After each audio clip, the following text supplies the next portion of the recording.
Stop spending, start saving. This is what the Federal Reserve is telling us right now. They're doing this to control the economy and to stop you and me from spending. Hello, my friends. This is Ruben, and in just 5 minutes, I'm going to share with you how the recent federal funds rate hike is going to affect your life. Now, stay tuned until the very end to find out the one good thing that happens. By law, banks are required to have a minimum amount of cash on hand in proportion to their deposits. This is set by the Federal Reserve System, or also known as the Fed or the Federal Reserve. Now, the Federal Reserve is like the big daddy of all banks. It is the bank of banks. When banks don't have enough cash on hand, they have to borrow from other banks. Now, the interest rate these other banks charge them is called the federal funds rate. Now, currently, the federal funds rate is between 1/4 percentage point and 1/2 percentage point.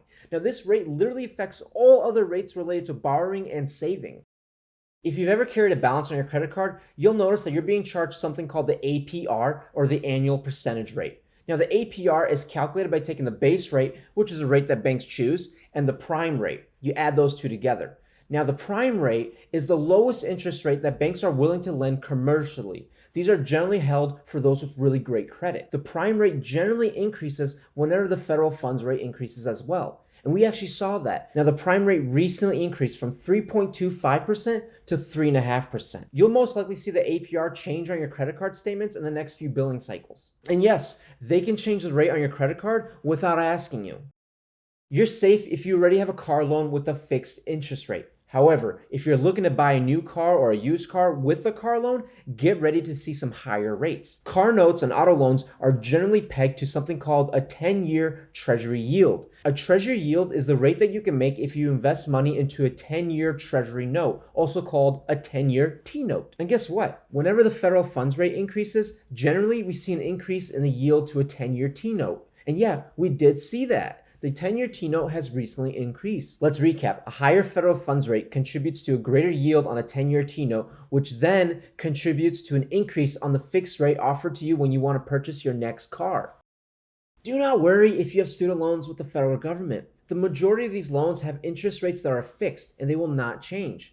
However, if you're applying for the next school year and need to borrow money, be aware that the interest rate charged to you will go up. For those with private student loans or student loans based on a variable interest rate, you may not be out of the woodwork just yet, because these loans are generally based on the LIBOR, the London Interbank Offered Rate, or the SOFR, the Secured Overnight Financing Rate. Both are essentially the average interest rate charged between banks whenever they need to borrow money from each other for either the reserve requirement or other needs. The SOFR is currently in the progress of replacing the LIBOR. Guess what though? Whenever the federal funds rate increases, we generally see an increase in both the LIBOR and the SOFR. And this time, they did increase. This means that those with student loans that are private or have a variable interest rate are going to see an increase in the current interest rate.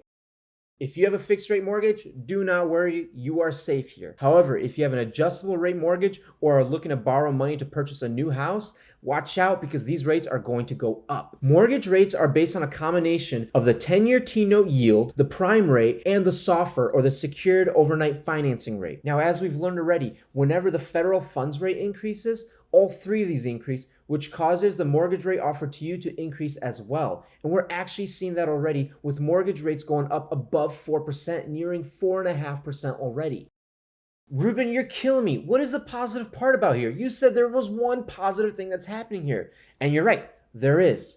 Whenever we see the federal funds rate increase, we also see banks start offering better rates for savings options. They increase something called the APY, or the annual percentage yield. Now, the APY is the amount of money that you're going to earn on a savings account. The reason they're increasing the APY is because now it's costing them more money to borrow from other banks to have cash on hand. And it's more simple to have you put more money in their bank. I know. Look, it's not big money, Ruben. It's not big money. It's only 0.5 percentage point for savings accounts and over 1 percentage point for CDs. Look, I'm betting by the end of the year, we're going to even see higher rates.